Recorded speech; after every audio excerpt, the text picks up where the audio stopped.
A very good morning to all of you. All of you are getting the voice?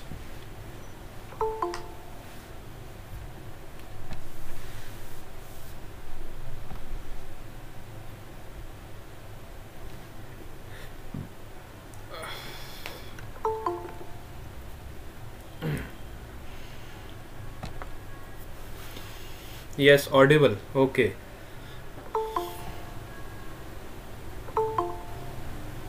Okay, first we will take your attendance and then we will start the class.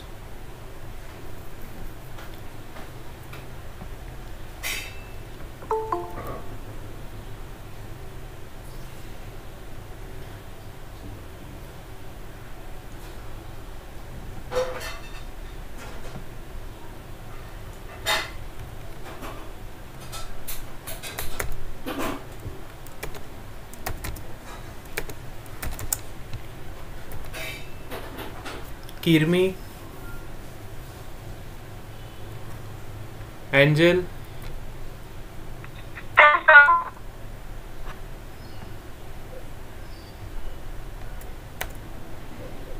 Anirudh, Dhruv, Present. Priyanka, Pooja, Present, sir. Bhumika, Present, sir. Mitesh, Present, sir. Sahil, Present, sir. Steffi, Present, sir. Om Patel, Present, sir.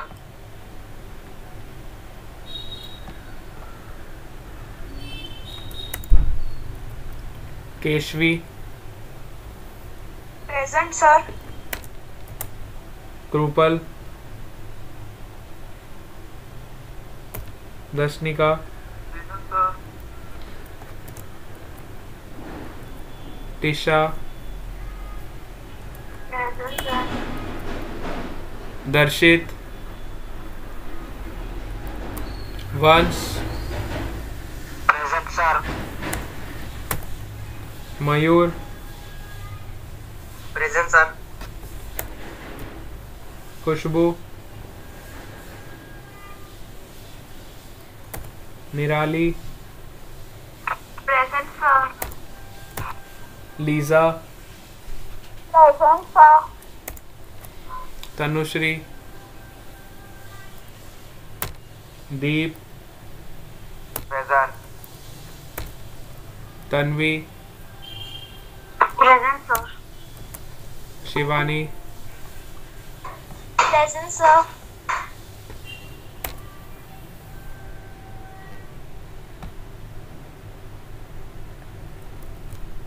Kenil, Present.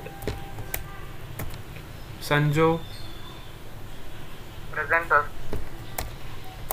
Aditi,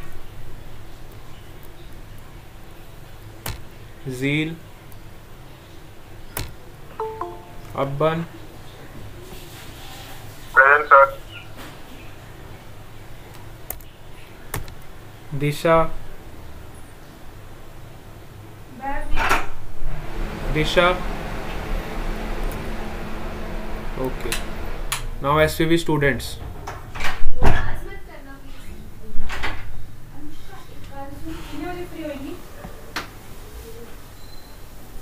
SVV students. Aditya, Present, sir. Varshil, Present, sir.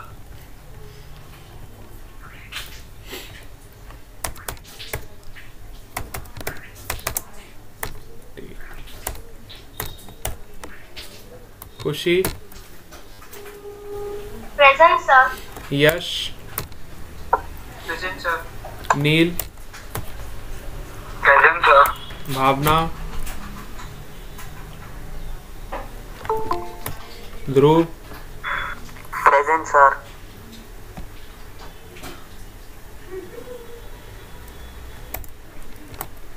Viraj,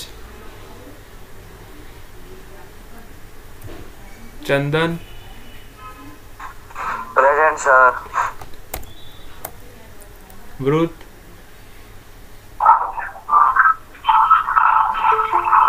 present sir.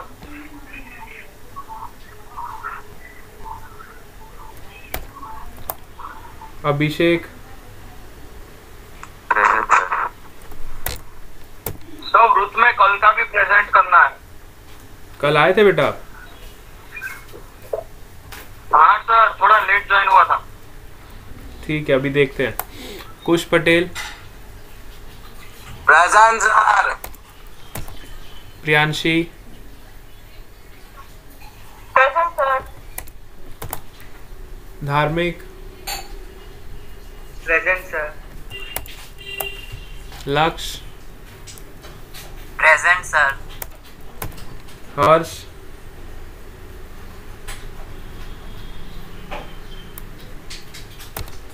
Nandini, Manisha, Sanjana, Present, sir. Jayveer, Pallav, present sir. Devraj, Harshil, Lalit.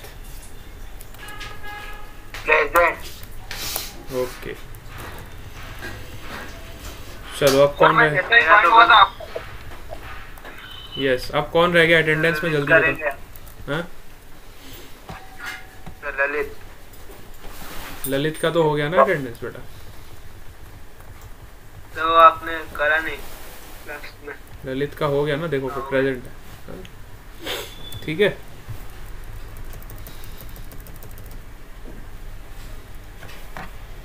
और कौन रह गया? Kirmi, Angel and Darshanika, PP Savani. Kirmi, Angel and Darshanika. Kirmi is present, Angel is present, and Darshnika is also present. Yes. Anybody else?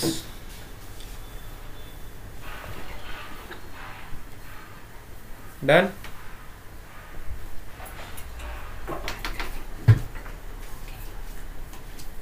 और कोई रह गया? चलो, let's start the class. कल हमने कहाँ तक डिस्कस किया था? हाँ, चलो, एवरेज करंट और आरएमएस करंट सबको क्लियर हो गया?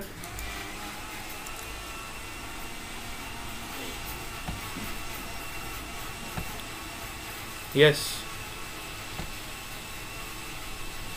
वृत्त का यस्टरडे का बेटा मार्क कर लूंगा मैं अटेंडेंस। जल्दी आया करो क्लास में, लेट आना अलाउड नहीं है। जल्दी आया करो तो अटेंडेंस मार्क होती है। ठीक है।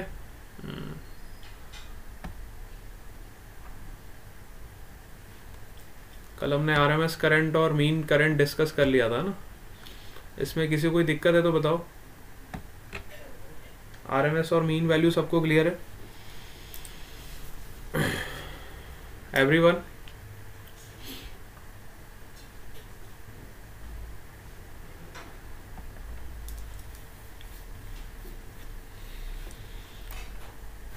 आज हम पढ़ेंगे AC circuit with pure resistor. ठीक है, जब हम किसी एसी सर्किट में प्योर रेजिस्टर लगाते हैं तब उसका बिहेवियर कैसा होता है ना। तो यहाँ पे हमने एक एसी सर्किट लिया हुआ है। देखो यहाँ पे जो सोर्स लगा है, this is your AC source.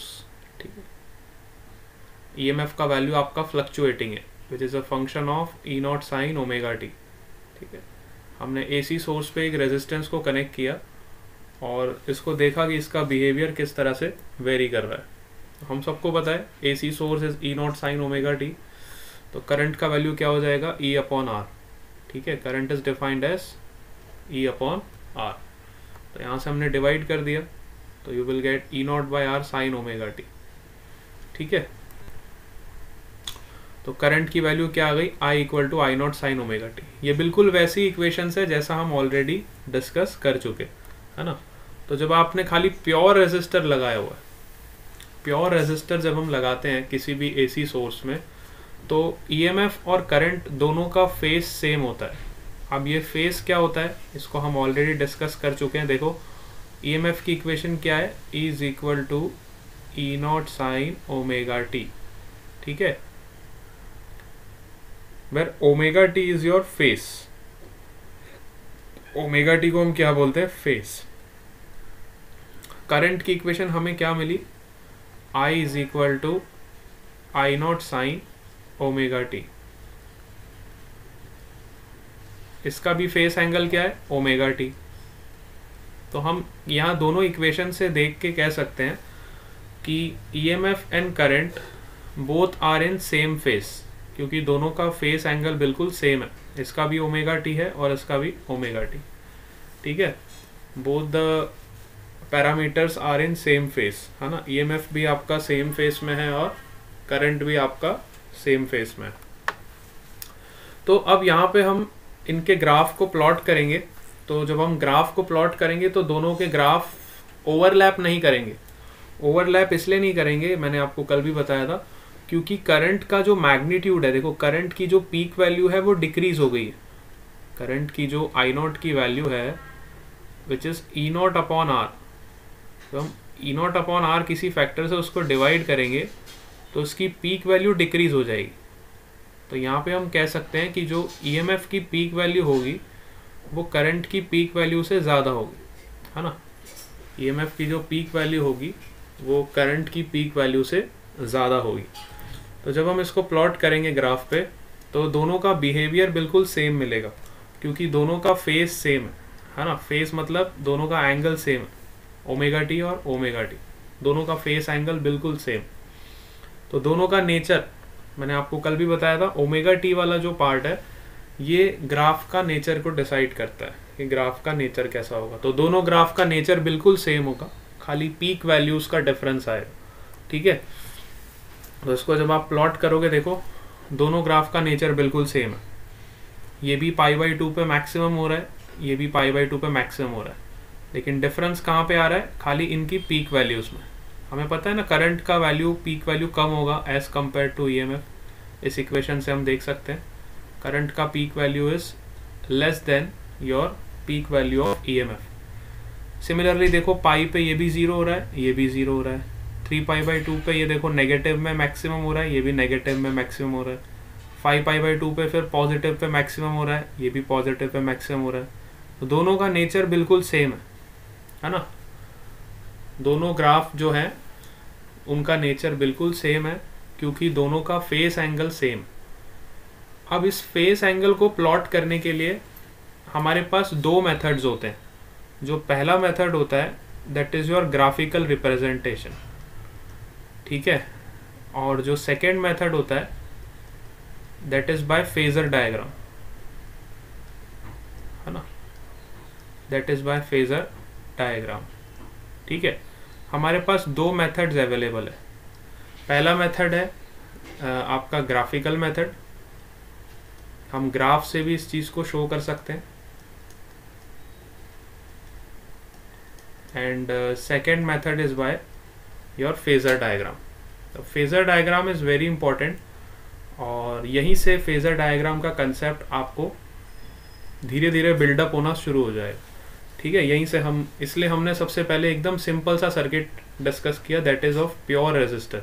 इसमें सिर्फ रेजिस्टेंस है और कुछ भी नहीं है, AC circuit with pure resistance, क्योंकि इसका फेजर डायग्राम बनाना काफ़ी सिंपल होता है और यहीं से आपका फेजर डायग्राम का कंसेप्ट बिल्डअप होता है।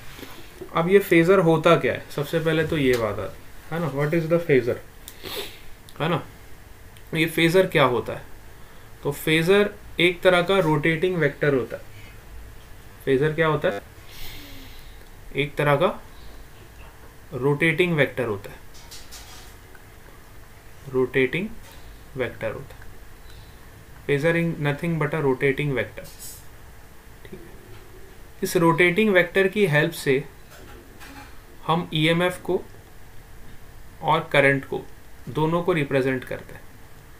इस रोटेटिंग वेक्टर की हेल्प से हम ईएमएफ को और करंट को दोनों को रिप्रेजेंट करते हैं।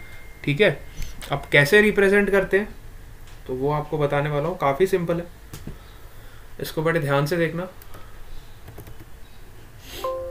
है ना।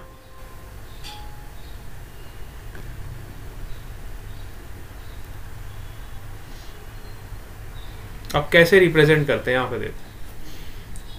ठीक है, सपोज हमारे पास जो इक्वेशन थी वो ये थी, E is equal to E not sine omega t. ठीक है, और दूसरी इक्वेशन क्या थी, I is equal to I not sine omega t. ठीक है, अब इसको रिप्रेजेंट कैसे करेंगे देखो। सबसे पहले तो हमें एक वेक्टर बनाना पड़ेगा, तो हमने एक वेक्टर बनाया। सबसे पहले एक रेफरेंस एक्सिस बनाओगे आप, है ना। सपोज करो मैंने यहाँ पे एक रेफरेंस लाइन प्लॉट कर दिया। ठीक है, this is my reference axis. अब इस एक्सिस से हम एक वेक्टर बनाएंगे जिसका एंगल क्या होगा, जिसका एंगल होगा ओमेगा टी के बराबर। ठीक है, तो यहाँ से हमने एक एंगल पे वेक्टर बनाया और इस वेक्टर का जो एंगल होगा कितना होगा, ओमेगा टी के बराबर। ठीक है, इसका जो थीटा होगा that will be equal to your omega T. अब हम सबको पता है कि जो ईएमएफ का जो मैग्नीट्यूड है, हम सबको पता है ईएमएफ का जो मैग्नीट्यूड है वो करंट के मैग्नीट्यूड से ज़्यादा है ना। ई नॉट का जो मैग्नीट्यूड है वो करंट के मैग्नीट्यूड से ज़्यादा है। तो ऑब्वियसली जो ईएमएफ का वेक्टर होगा वो करंट के मैग्नीट्यूड से उसका लेंथ थोड़ा बड़ा होगा, है ना, है ना। करंट के मैग्नीट्यूड से उसका लेंथ थोड़ा बड़ा होगा।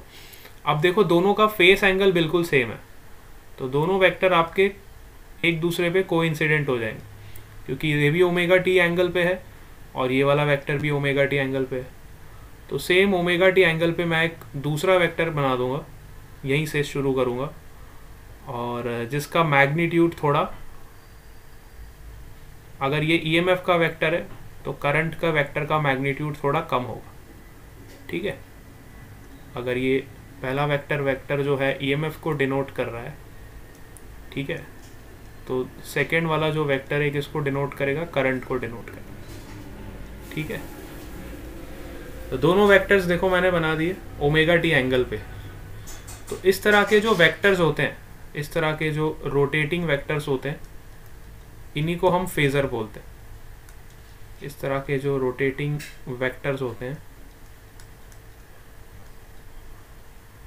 इनको हम क्या बोलते हैं, फेजर्स। और इस डायग्राम को हम बोलते हैं फेजर डायग्राम। इस डायग्राम को हम क्या बोलते हैं, now this is the phasor diagram for pure resistive AC circuit.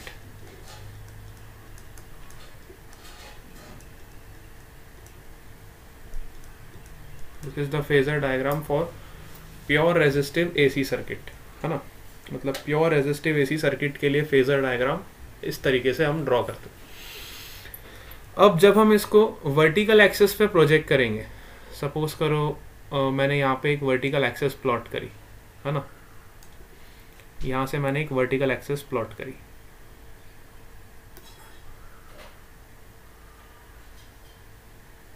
है ना।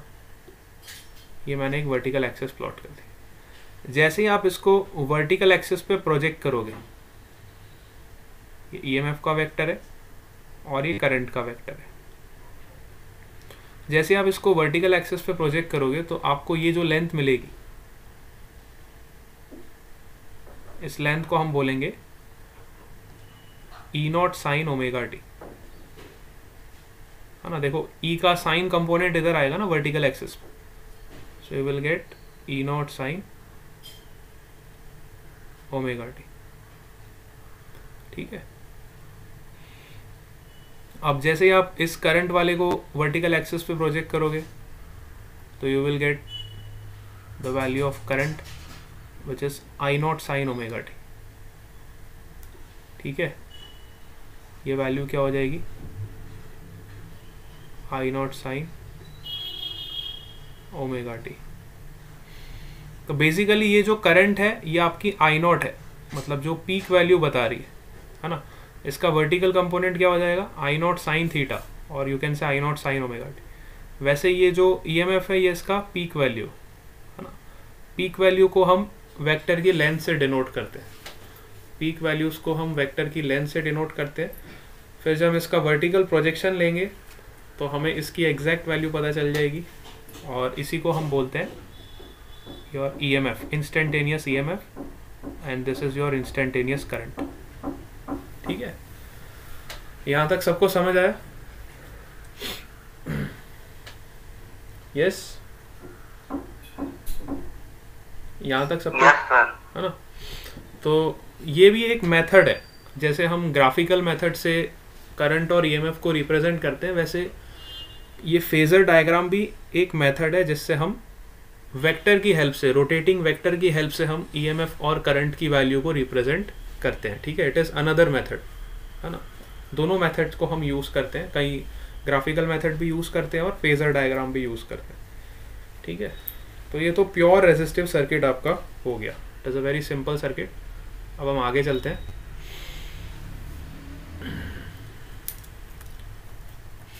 ठीक है, तो ये पार्ट हम डिस्कस कर चुके हैं, और ये हमने डायग्राम भी देख लिया, इसका ग्राफिकल रिप्रेजेंटेशन भी देख लिया, और हमने इसका फेजर डायग्राम रिप्रेजेंटेशन भी देख लिया। ठीक है, देखो फेजर बिल्कुल हम इस तरह से प्लॉट करते हैं। पहले हमने ई नॉट प्लॉट किया, फिर आई नॉट प्लॉट किया ओमेगा टी एंगल पे, है ना। तो ये इसका फेजर रिप्रेजेंटेशन हो गया। अब आ जाओ AC circuit with a pure inductor, है ना। अब इंडक्टर हमने खाली लगाया एसी सर्किट में। इंडक्टर हम सबको पता है ना क्या होता है, इंडक्टर कई बार हम डिस्कस कर चुके हैं इंडक्टर के बारे में। इंडक्टर भी एक तरह की कॉइल होती है, जैसे सोलेनॉइड की कॉइल होती है ना, वैसे इंडक्टर भी एक तरह की कॉइल होती है, बट इसका जो क्रॉस सेक्शनल एरिया होता है वो लेंथ के कंपैरिजन में बहुत कम होता है ना। अगर किसी कॉइल का क्रॉस सेक्शन एरिया लेंथ के कंपैरिजन में बहुत कम है, तो ऐसी कॉइल को हम क्या बोलते हैं, इंडक्टर। ठीक है, तो हमने एक इंडक्टर को ईएमएफ के थ्रू कनेक्ट कर दिया, which is your alternating EMF, और you can say alternating source. अब देखते हैं इंडक्टर का कैसा बिहेवियर होता है इस सोर्स में। ठीक है, तो हम सबको पता है इंड्यूस ईएमएफ जो जनरेट होता है इंडक्टर के अंदर, वो क्या जनरेट होता है, minus L D I by D T. ये हम ऑलरेडी कवर कर चुके हैं। Minus L D I by D T is the EMF induced in this inductor. ठीक है, now in order to maintain the flow of a current, applied EMF must be equal and opposite to the induced EMF, है ना। अगर हमें current के flow को maintain करके रखना है, मतलब इस सर्किट में अगर हमें करंट के फ्लो को मेंटेन करके रखना है, तो हमें पता है जो इंड्यूस EMF होता है वो हमेशा इसको अपोज करता है ना। तो इसको जितना EMF अपोज करेगा उतना EMF तो हमें यहाँ से देना ही पड़ेगा, है ना। तो करंट के फ्लो को मेंटेन करने के लिए उसके अपोजिशन को हमें ओवरकम तो करना ही पड़ेगा। जब तक अपोजिशन ओवरकम नहीं होगा तब तक आपका इस सर्किट में कॉन्टिन्यूस करंट का फ्लो मेंटेन नहीं हो सकता। ठीक है, तो हमने क्या किया, इस ईएमएफ को इस ईएमएफ से कंपेयर कर लिया। आप चाहो तो किरचॉफ का वोल्टेज लॉ भी लगा सकते हो, दैट नेट ईएमएफ और यू कैन से net potential in a close loop is always zero, है ना। तो आप इस सर्किट में लगा सकते हो किरचॉफ का वोल्टेज लॉ, तो you will get E minus L D I by D T which is equal to zero. ठीक है, तो यहाँ से आपको ईएमएफ का वैल्यू किसके बराबर मिल जाएगा, L D I by D T के बराबर। अब हम सबको पता है ये जो ईएमएफ होता है, this is not a constant EMF, this is the alternating EMF. तो मैं इसको क्या लिख सकता हूँ, E not sine omega T which is equal to L D I by D T. ठीक है, E not sine omega T which is equal to L D I by D T. मैंने फिर डी आई करंट को अलग कर लिया और sine omega T वाले टर्म को अलग कर लिया, ठीक है। Now you will integrate this, इसको इंटीग्रेट करोगे तो देखो आपको क्या रिलेशन मिलेगा, E not by L sine omega T. अब यहाँ पे देखो ई नॉट कॉन्स्टेंट है, एल भी कॉन्स्टेंट है, तो साइन ओमेगा टी का जब आप इंटीग्रेशन करोगे तो आपको क्या मिल जाएगा बताओ, when you integrate this term of sine omega T, इसको मैं थोड़ा इरेज कर देता हूँ, है ना, एक मिनट। तो जब आप इसको इंटीग्रेट करोगे तो आपको क्या मिल जाएगा, साइन ओमेगा टी का इंटीग्रेशन क्या होगा बताओ। इंटीग्रेशन सबको आता है ना भाई, पढ़ के आए हो, मैथमेटिक्स में पढ़ रहे हो इंटीग्रेशन। साइन थीटा का इंटीग्रेशन क्या होता है जल्दी से बताओ।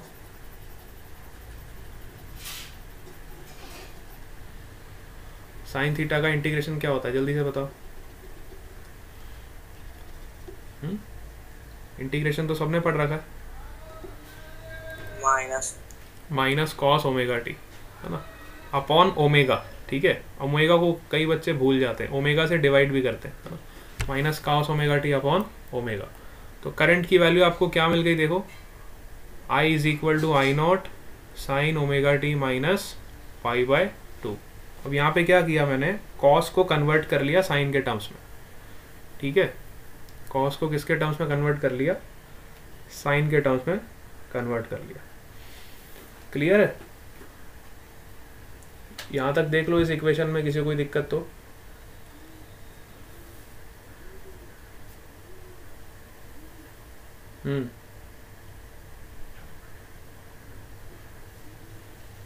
यहां तक किसी कोई दिक्कत,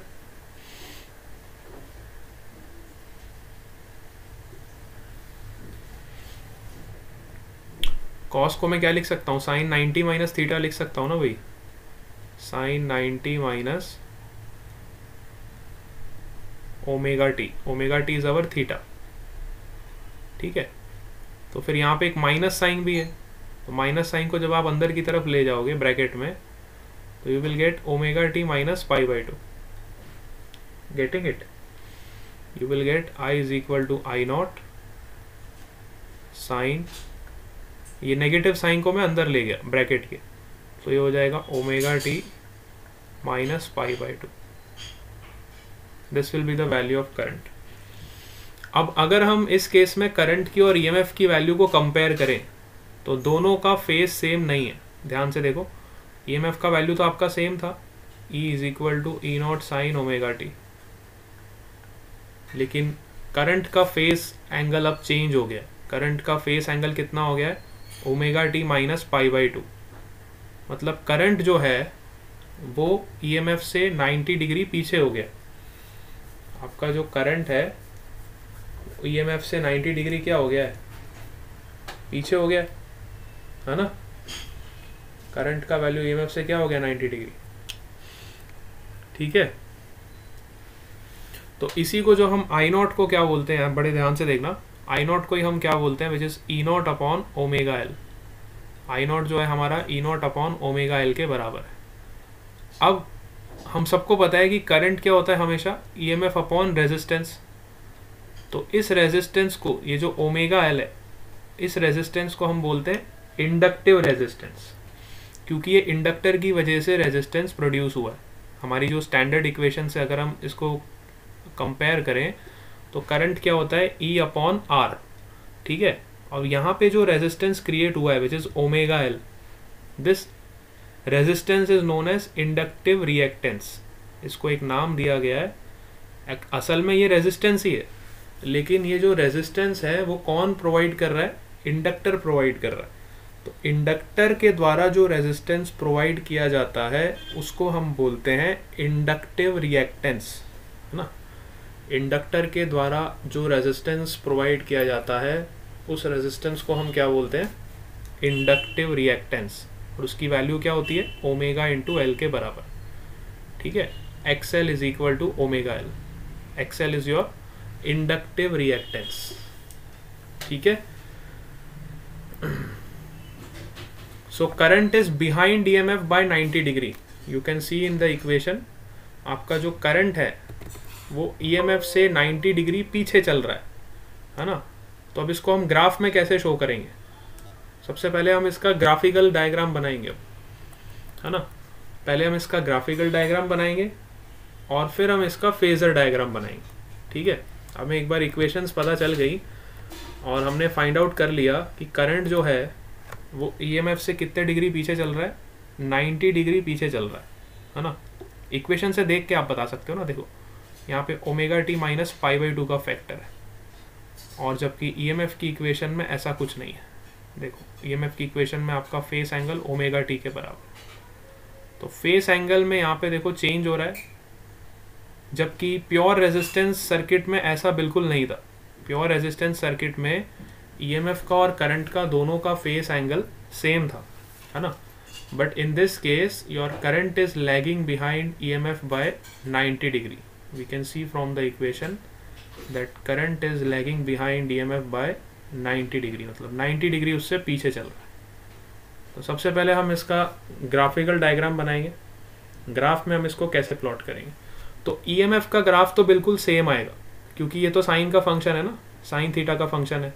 तो आप डायरेक्टली इसको प्लॉट कर सकते हो, जैसे आप साइन थीटा का ग्राफ बनाते हो वैसे ही ग्राफ आप ईएमएफ का बनाओगे, ठीक है। ईएमएफ का ग्राफ बिल्कुल सेम आएगा, जैसे हम साइन थीटा का ग्राफ प्लॉट करेंगे उसी तरह से आपका ईएमएफ का ग्राफ आएगा। लेकिन करंट का ग्राफ चेंज हो जाएगा। देखो ईएमएफ का ग्राफ बिल्कुल सेम है, साइन 0 पे 0 होता है, इस तरह से हम इस कर्व को फॉलो करते जा रहे हैं, है ना। साइन 180 पे अगेन 0, 3π/2 पे मैक्सिमम। तो ईएमएफ के ग्राफ में हमारा कोई भी चेंज नहीं आ रहा। ईएमएफ का ग्राफ जो है हमारा एज इट इज फॉलो हो रहा है, ठीक है, जैसे हमारा साइन थीटा का कर्व। अब चेंज कहाँ पे आ रहा है, इस करंट के ग्राफ में, क्योंकि करंट जो है वो 90 डिग्री पीछे हो गया। तो 90 डिग्री पीछे हो गया तो हमें इसको 90 डिग्री पीछे से बनाना पड़ेगा ना, तो ये 90 डिग्री पीछे से बनेगा ग्राफ, ठीक है। तो इस तरह से आपका जो करंट है वो 90 डिग्री पीछे से बनेगा, ठीक है। So this is the graphical representation of current, ठीक है। ग्राफ में हम इसको इस तरीके से रिप्रेजेंट करेंगे। इसके अलावा एक दूसरा मेथड है, that is your phasor diagram, है ना। हर सर्किट के लिए हमें दोनों मेथड्स को शो करना है, पहले ग्राफिकली हमें शो करना है और उसके बाद हम फेजर डायग्राम से उसको शो करेंगे, ठीक है। तो सेकेंड जो मेथड है that is your phasor diagram. अब फेजर डायग्राम आप कैसे बनाओगे, again phasor is a rotating vector, हम सबको पता है फेजर कैसा है, रोटेटिंग वेक्टर, है ना। मैं फिर से वो स्क्रीन ले लेता हूँ। Phasor is your rotating vector. Rotating vector को हम कैसे शो करेंगे, phasor is your rotating vector. अब देखो इधर, सबसे पहले आप एक रेफरेंस लाइन ड्रॉ करोगे। फेजर बनाने का हमेशा एक रूल दिमाग में रखो, सबसे पहले एक रेफरेंस लाइन बना लो, ठीक है। ये मैंने एक रेफरेंस लाइन बना ली, ठीक है। इसके बाद आप ईएमएफ को प्लॉट करना है ना। तो ईएमएफ का एंगल कितना है, पहले इक्वेशन लिख लो, काम करो ईएमएफ की इक्वेशन लिख लो। ईएमएफ की इक्वेशन क्या है, E0 साइन ओमेगा टी, और करंट की इक्वेशन क्या है, I0 sign omega T minus π/2, ठीक है। दोनों की इक्वेशंस पहले लिख लो। अब सबसे पहले आप ईएमएफ को प्लॉट करो। तो ईएमएफ को हम एक रोटेटिंग वेक्टर से शो करेंगे और जिसका एंगल कितना होगा, ओमेगा टी के बराबर। सो मैंने यहाँ पे एक ईएमएफ का एक वेक्टर बना दिया जिसका जो पीक वैल्यू होगा E0 के बराबर होगा, है ना। इसका पीक वैल्यू किसके बराबर होगा, E0 के बराबर। इसका फेस एंगल क्या होगा, ओमेगा टी के बराबर। तो मैंने ओमेगा टी एंगल पे एक E0 मैग्नीट्यूड का एक वेक्टर बना दिया, ठीक है। तो ये आपका फेजर हो गया, किसके लिए, ईएमएफ के लिए। अब मैं करंट के लिए क्या बनाऊंगा, करंट देखो, करंट की मैग्नीट्यूड कितनी है, I0, और करंट का जो फेस एंगल है that is omega T minus π/2, ठीक है। तो ओमेगा टी आपका देखो काउंटर क्लॉकवाइज आपका एंगल पॉजिटिव होता है, हमेशा रोटेशन में ध्यान रखना है, काउंटर क्लॉकवाइज हमेशा एंगल आपका क्या होगा, पॉजिटिव, और जब हम क्लॉकवाइज रोटेट करेंगे तो that will be your negative, ठीक है। तो ओमेगा टी में से π/2 आपका एंगल जो है वो नेगेटिव है, तो मतलब आपको 90 डिग्री पे एक लाइन यहाँ पे बनानी है नेगेटिव साइड में, है ना, 90 डिग्री पे एक लाइन बनानी है नेगेटिव साइड पे इस तरीके से, है ना। और I0 का मैग्नीट्यूड आपका जो होगा E0 से थोड़ा कम ही होगा ना, तो उसका मैग्नीट्यूड थोड़ा कम रखना, ठीक है। तो ये जो एंगल आपका होगा ये ओमेगा टी है और ये -π/2 है, ठीक है। 90 डिग्री पे ही जाओगे ना, -π/2 का मतलब है नेगेटिव में 90 डिग्री हमें जाना है। बात समझ आ रही है? π/2 इधर आएगा कि नीचे आएगा? इधर कहीं आना चाहिए मेरे ख्याल से। आप लोग डायग्राम देख रहे हो कि नहीं देख रहे हो?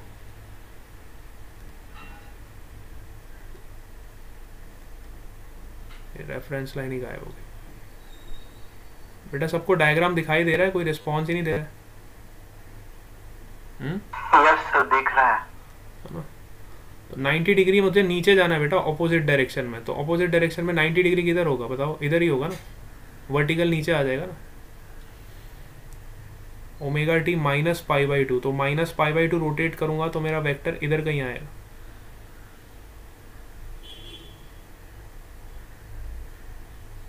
है ना। ओमेगा टी -π/2 रोटेट करूंगा तो मेरा वेक्टर इधर कहीं आ जाएगा। ये एंगल कितना हो जाएगा? क्लॉकवाइज घूमे अपन तो ये हो जाएगा -π/2। -π/2 का मतलब क्लॉकवाइज 90 डिग्री आपको रोटेट करना, ठीक है। तो ये हमारा जो वेक्टर होगा, this will be your current, ठीक है। ये आपका I0 का वैल्यू होगा। क्लियर हो गया? इस डायग्राम में भी आप देख सकते हो, यहाँ पे वो स्क्रीन एक्चुअली गायब हो गई एकदम से। वेट करो, कुछ इशू है इसके साथ। कोई बात नहीं, हम इधर देख लेते हैं। आज मैंने सोचा था डबल स्क्रीन पे आपको पढ़ाऊँ, मतलब वो भी स्क्रीन पे और ये भी स्क्रीन पे, लेकिन वो वाली स्क्रीन किसी तरीके से गायब हो जा रही है बार बार। कोई चक्कर नहीं है, हम इधर भी फेजर डायग्राम देख सकते हैं। आप इधर फेजर डायग्राम देख लो। E0 वेक्टर हमने ओमेगा टी पे बना दिया, है ना।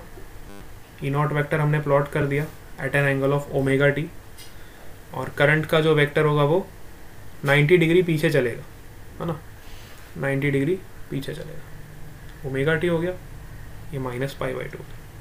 पहले हम ओमेगा टी पॉजिटिव घूमेंगे। देखो ऐसे घूमना कैसे वो आपको बता देता हूँ।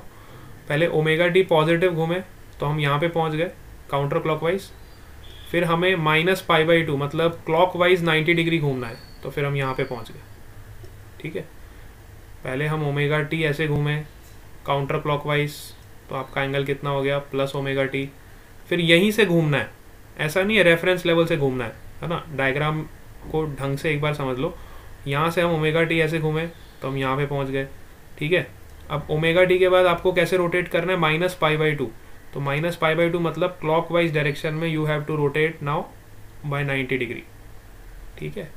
तो आप यहाँ पे पहुँच जाओगे, तो ये आपका करंट का वेक्टर हो जाएगा। अब जब इसको वर्टिकली प्रोजेक्ट करेंगे, देखो ये भी इंपॉर्टेंट, जब आप इसको वर्टिकली प्रोजेक्ट करोगे so you will get the instantaneous value of this EMF which is E0 sin omega T. Similarly जब हम इस करंट को वर्टिकली प्रोजेक्ट करेंगे तो आपको यहाँ पे इसकी वैल्यू मिल जाएगी I0 sin, अब ये एंगल कितना होगा? एंगल कितना हो जाएगा? देखो I0 sin ओमेगा टी -π/2, ठीक है। बात समझ आई?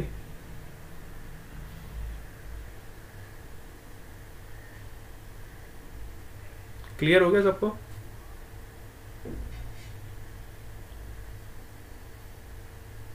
ठीक है बेटा, यहां तक सबको समझ आया? AC circuit with pure inductor. All of you clear with this point? तो फिर हम आगे चलें.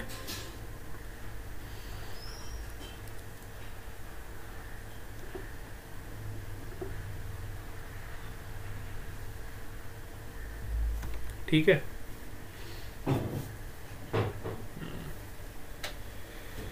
चलो बहुत बढ़िया. अब इसके बाद जो आता है नेक्स्ट आपका होता है AC circuit with pure capacitor. ठीक है, तीनों सर्किट्स आप हम डिस्कस कर लेते हैं. तीनों बहुत ही कॉमन चीज़ें हैं, तीनों को डिस्कस कर लो. AC circuit with pure capacitor. अब हमने क्या किया, यहाँ पे एक एसी सोर्स रखा और उसके साथ हमने एक कैपेसिटर को कनेक्ट कर दिया. ठीक है, एसी सोर्स के साथ किसको कनेक्ट कर दिया, कैपेसिटर को कनेक्ट कर दिया. तो देखो ईएमएफ का इक्वेशन तो आपका बिल्कुल सेम है, which is E not sine omega T. और EMF is equal to E not sine omega T. अब चार्ज को मैं क्या लिख सकता हूँ, Q is equal to C into V. हमें इक्वेशन पता है ना कैपेसिटर की, Q is equal to C V. तो यहाँ पे आपका जो पोटेंशियल है, this is not a constant potential here, it is the fluctuating potential. So you will write Q is equal to C into E because your EMF is fluctuating. It is not a constant value.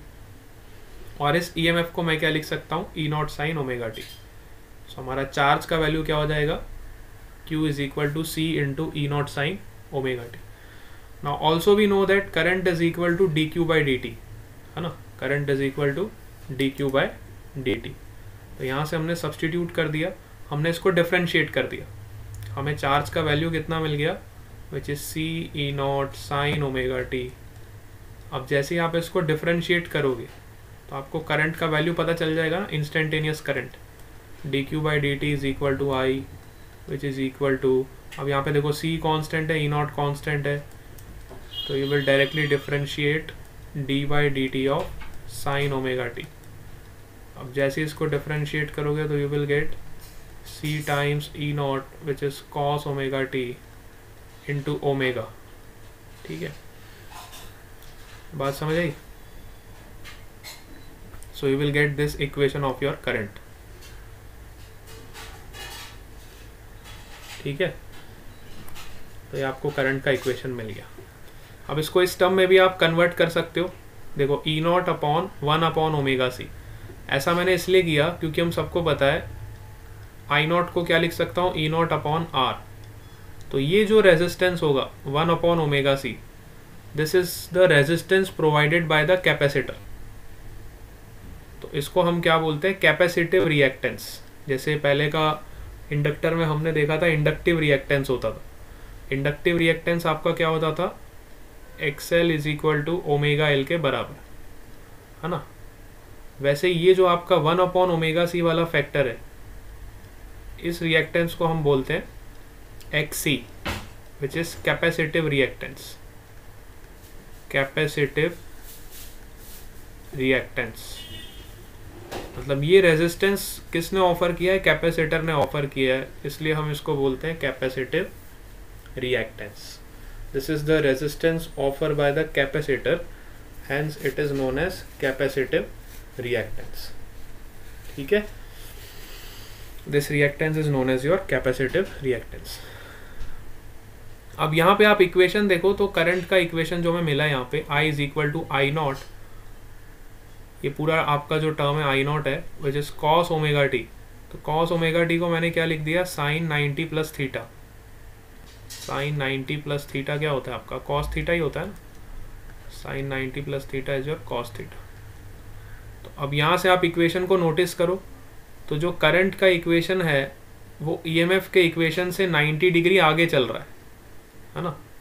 So current is 90 degree forward as compare to your EMF, है ना. 90 degree आपका जो है current वो आगे की तरफ चल रहा है. You can say current is moving forward और you can say EMF is lagging behind, है ना. उल्टा भी बोल सकते हो ना, ईएमएफ 90 डिग्री करंट से पीछे चल रहा है, या फिर करंट ईएमएफ से 90 डिग्री आगे चल रहा है. ठीक है। इंडक्टर के केस में करंट जो होता था 90 डिग्री पीछे चलता था, है ना, लैग होता था। किसके कंपैरिजन में? ईएमएफ के कंपैरिजन में। लेकिन कैपेसिटर के केस में जो आपका करंट है वो 90 डिग्री फॉरवर्ड है as compare to EMF. This is the difference between inductor and capacitor. भाई कैपेसिटर के केस में जो आपका करंट है वो 90 डिग्री फॉरवर्ड चल रहा है ईएमएफ के कंपैरिजन में, और इंडक्टर के केस में जो हमारा करंट होता था वो 90 डिग्री पीछे चलता था, ठीक है, ईएमएफ के कंपैरिजन में। तो अब इसको भी हम ग्राफिकली प्लॉट करेंगे सबसे पहले, और फिर इसका फेजर डायग्राम बनाएंगे। सबसे पहले हम इन दोनों इक्वेशंस को ग्राफिकली प्लॉट करेंगे, फिर इन दोनों इक्वेशंस का फेजर डायग्राम बनाएंगे। फेजर कुछ भी नहीं होता, phasor is nothing but a rotating vector. एक ऐसा वेक्टर है जो उसके मैग्नीट्यूड को, उसकी पीक वैल्यू को डिनोट कर रहा है, ठीक है। फेजर का खाली इतना ही कंसेप्ट है कि हम वेक्टर रिप्रेजेंटेशन भी इसका कर सकते हैं जैसे हम ग्राफिकल रिप्रेजेंटेशन करते हैं, ठीक है। बात समझ आ गई सबको? यहाँ तक किसी को कोई दिक्कत? तो पहले इसका ग्राफिकल रिप्रेजेंटेशन देखोगे ताकि ये टॉपिक हमारा कंप्लीट हो जाए, और फिर हम इसका फेजर रिप्रेजेंटेशन देखेंगे, है ना। अब देखो ये पॉइंट आपको ऑलरेडी कवर कर चुके हैं कि ये जो XC होता है विच इज़ 1/ωc, ये जो रेजिस्टेंस होता है कैपेसिटर प्रोवाइड करता है, इसलिए हम इसको बोलते हैं कैपेसिटिव रिएक्टेंस, ठीक है। इंडक्टर का जो रेजिस्टेंस होता है that is your XL is equal to ωL। Capacitor का जो रेजिस्टेंस होता है which is XC is equal to 1/ωc। और प्योर रेजिस्टेंस का जो रेजिस्टेंस होता है उसको हम R से डिनोट करते हैं। प्योर रेजिस्टेंस में हम रेजिस्टेंस क्या लेते थे? R के बराबर। प्योर कैपेसिटिव में हमारा जो रेजिस्टेंस होता है वो 1/ωc होता है, और प्योर इंडक्टर में जो हमारा रेजिस्टेंस होता है विच इज़ योर ωL, ठीक है। तो हमने आज 3 सर्किट डिस्कस करी। पहली जो सर्किट थी प्योर रेजिस्टेंस वाली थी, दूसरी सर्किट प्योर इंडक्टर वाली थी, और तीसरी सर्किट जो है प्योर कैपेसिटर वाली।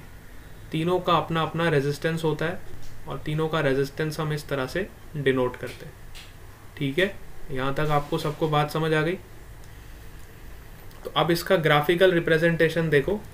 You can see here current is leading the EMF by 90 degree, ठीक है। करंट जो है ईएमएफ से आगे चल रहा है, हम इक्वेशन से भी देख सकते हैं 90 डिग्री पॉजिटिव चल रहा है ईएमएफ के कंपैरिजन में। You can compare both the equations, ठीक है। तो सबसे पहले इसको ग्राफिकली प्लॉट करेंगे। तो देखो ईएमएफ का इक्वेशन, तो ईएमएफ का जो ग्राफ आएगा बिल्कुल सेम आएगा जैसे हम साइन थीटा का ग्राफ बनाते। तो चेंज किस में आएगा? करंट के ग्राफ में। अब करंट 90 डिग्री आगे चल रहा है, तो 0 पे ये +90 पे होगा, मतलब पॉजिटिव होगा, आगे की तरफ जाएगा, ठीक है। तो ये 90 डिग्री इससे आगे की तरफ मूव ऑन करेगा। क्लियर हो गया? इसी को हम शो कर सकते हैं फेजर डायग्राम से। सबसे पहले रेफरेंस एक्सिस आप बनाओ, उसके बाद E0 फेजर बनाओ। E0 का हमें फेस एंगल पता है कितना? ωt। तो आप ωt एंगल पे एक वेक्टर बना दो विच इज़ योर E0 वेक्टर। उसके बाद करंट का वेक्टर बनाना है, तो उससे 90 डिग्री और आगे चले जाओ, क्योंकि हमें पता है ना 90 डिग्री प्लस करेंगे इसके फेस एंगल में तो हमें करंट का मैग्नीट्यूड मिल जाएगा, ठीक है। तो 90 डिग्री और आप एंटी क्लॉकवाइज रोटेट करोगे तो दिस विल बी ωt + π/2, है ना। You have to rotate in the same direction, क्योंकि यहाँ पे एंगल क्या है? +π/2। इंडक्टर के केस में यह एंगल -π/2 होता था, इसलिए हम नेगेटिव डायरेक्शन में रोटेट करते थे। अब यहाँ पे लेंथ का आपको ध्यान रखना है, इस वेक्टर का जो लेंथ होगा वो इस वेक्टर के लेंथ से कम होगा। क्यों कम होगा? क्योंकि हमने इसको रेजिस्टेंस से डिवाइड किया है। ईएमएफ को जब आप रेजिस्टेंस से डिवाइड करते हो तभी तो आपको करंट का वैल्यू पता चलता है।